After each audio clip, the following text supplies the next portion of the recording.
Magic pen গল্পটার মধ্যেই একটা অদ্ভুত মজা আছে। সাধারণত এই ধরনের গল্প নিয়ে এবং এই গ্রামীণ পটভূমিকা নিয়ে ছবি হয়তো প্রায় বন্ধই হয়ে গেছে। আমরা বড্ড বেশি আরবান হয়ে গেছি, বড্ড বেশি শহর কেন্দ্রিক ছবি করতেই অভ্যস্ত হয়ে যাচ্ছি।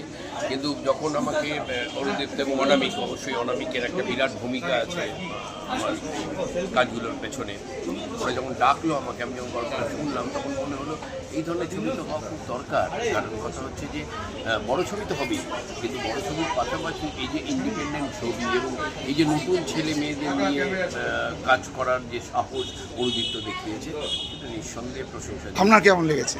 আমার তো খুব ভালো লেগেছে। আমি যখন ডাবিং করতে গেছি তখনই আমি অরুদীপ্তকে বলেছিলাম যে আমার অপূর্ব লাগছে ছবিটা, খুব ভালো লাগছে।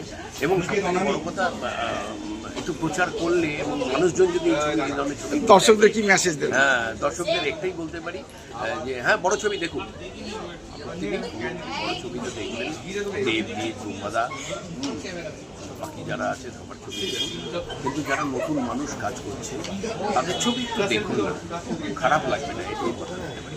Thank you.